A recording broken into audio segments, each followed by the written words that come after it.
What's up guys, Alan here with Edge Autosport. And after 6 months of owning this car, I finally get to put some Go Fast parts on my VB WRX.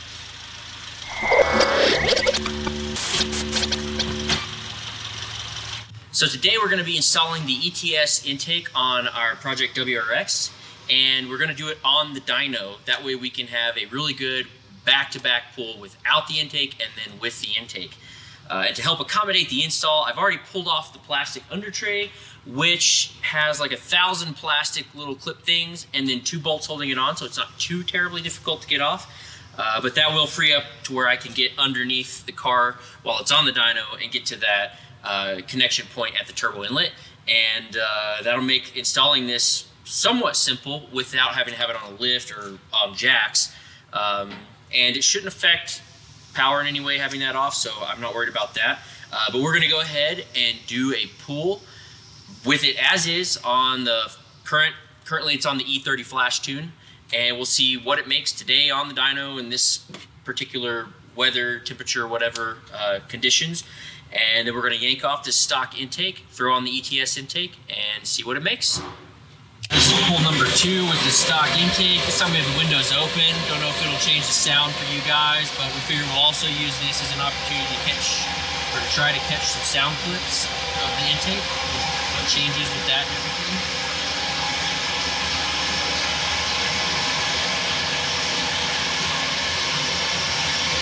Here we go.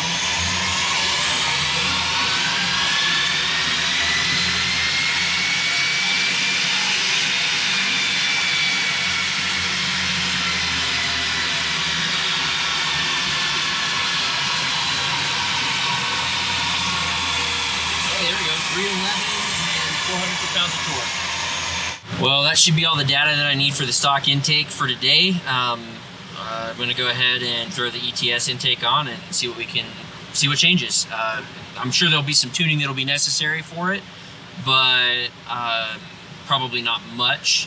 And it's more just to see if it frees up any restrictions, and if things that I'm gonna be looking for to change will be like the boost curve. Maybe it'll hold a little bit better boost up top or in the mid-range. Maybe the wastegate won't have to be so aggressive to try to hold the boost that we're commanding. Things like that are what I want to see. And the other things that I'll be looking for are like fuel trims. So we might see that it runs a bit leaner with the new intake, and that might require some correcting in the tune. But again, that's all that I'm looking for after we get the intake on. So let's go ahead and get that put on and see where we go.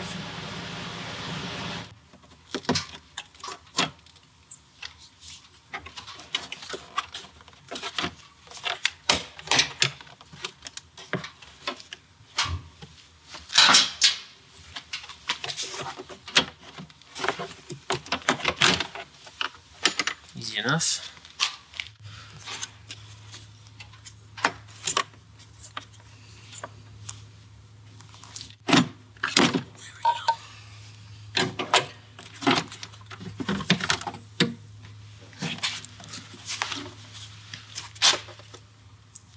So yeah, there's the charcoal filter thing that people are talking about removing, which honestly could make up a decent amount of restriction. So that is probably a worthwhile mod for you guys that intend to keep the stock intake, is to just get rid of that.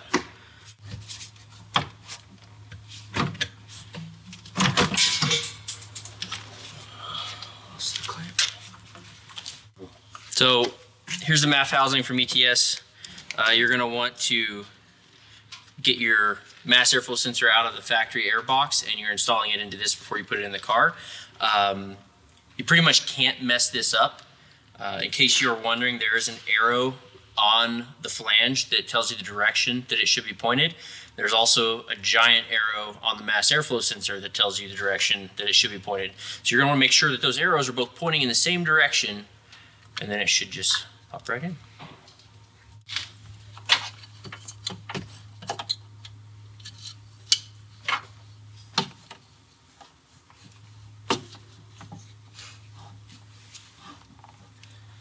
Something like that, probably. Yeah. there's not too much tension on.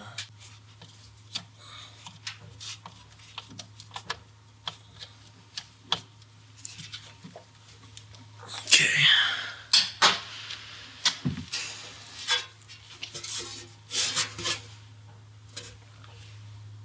Oh yeah, there is a back of the airbox, so it does matter.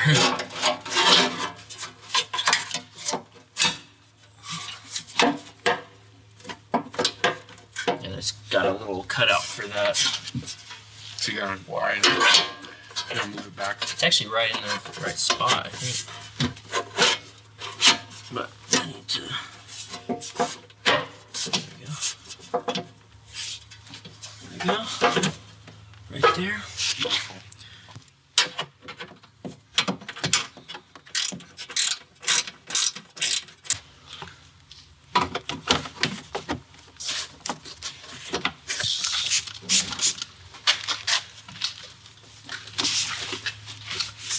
That is how you clean your factory intake.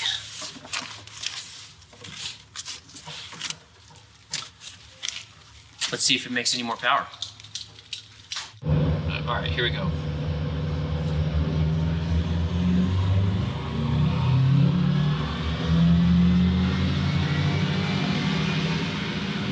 Okay, we for sure got more power out of that. I was watching Boost and it held way better.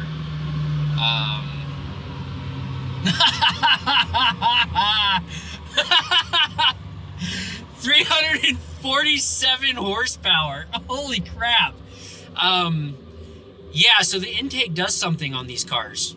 It does a little bit, just a little bit, but you know, basically 40 more horsepower.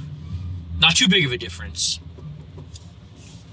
Wow, that is a ridiculous gain from just bolting on an intake. And I will say, like, at our elevation, I would imagine that that we have quite a bit more restriction than what you guys at sea level are going to see. So you guys might not see quite as big of a gain as we are, but we're already fighting the altitude here. So having that extra freedom for the turbo is huge for us. Let's look at fueling real quick. Whereas before, fuel trims were pretty much zero going into wide open throttle. We're at about our correction, which I'm running at full-time closed loop. Our correction here, we're sitting at about 9 to 10%. So it's definitely flowing more air. Like that's, I mean, we can see that as evidenced by like what Boost is doing, but it is flowing more air. So I'm going to have to make a slight change to the MAF curve, which is not a problem. And we are going to make sure that when you guys purchase a flash tune, there will be an option to add the ETS intake to that.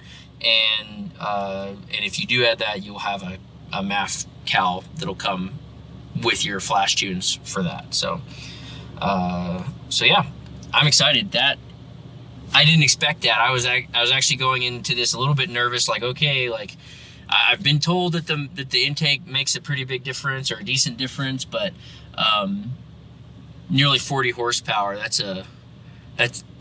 is quite a bit more than what I was expecting. So I'm excited about that. This is a completely different car now. This is a completely different car. So heck yeah. Let's dial this MAF cal in and we'll do a final pull and go from there. Okay, so we got the new map flash with some slight tweaks to the MAF cal. I'm sitting here right now with AF learning sitting at -2, which is great. We're gonna drive it a little bit and then do a pull and see what happens. I don't expect power to be really any different, but yeah, trim should be a little bit closer to 0, which is our goal.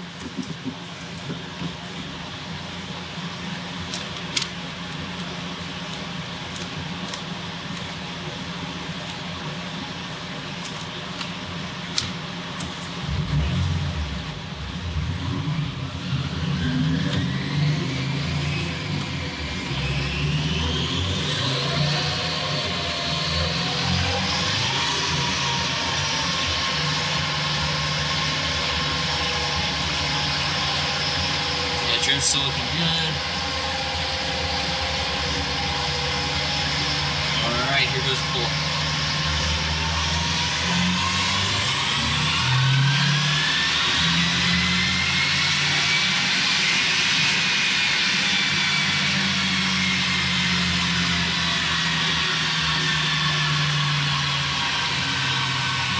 Well, as you guys could tell from my reaction, I was just a teensy bit excited about the results. I was not quite expecting that. I figured it would make more, but I didn't expect that much more.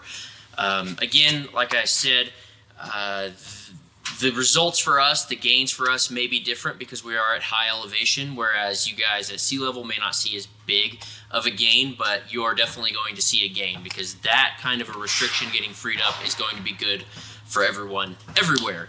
So with that said, the difference that we have here between the first pulls that we did with the stock intake, we made 400 foot-pounds of torque. We picked up 20 foot-pounds of torque. We're now at 420 foot-pounds of torque with the ETS intake. But up top, you can really tell that's where most of the gains are because we go from 311 horsepower to 347 horsepower, which is a massive gain. As you can see in the graph here, that gain carries all the way up top, which is awesome. This intake is definitely putting in some work. And 347 horsepower E30 tune on only mod being the ETS intake is I think pretty good for any car, really. Just that kind of a power gain with just tuning and an intake. So I'm pretty happy with that. For those of you that purchased the ETS intake and you have a flash tune from us, we will make an option for you to get that flash tune with the MAF calibration for the ETS intake. It isn't really that far off. In fact, if you did install this intake and run it on the stock MAF cal, you're probably going to be fine. That is with the insert the ETS is now including. So it's probably going to be okay. It's not that far off, but if you want to get things dialed in where it's back to close to zero fuel trims, then the MAF cal will be available when you purchase the flash tune. So that'll be with the 91 flash tune and with the E30 flash tune. Okay guys, make sure you like and subscribe. We got a couple parts coming up next for the next video. It's going to be intercoolers. We have actually a couple of intercoolers to try out. We get the Cobb top mount, we get the ETS top mount. We may have a Grimspeed top mount by the time we get to put those on. And yeah, we're gonna run all of them. We're gonna show you guys some of the data, some of the temperature differences that you can expect. And again, subscribe to the channel, and we'll catch you next time.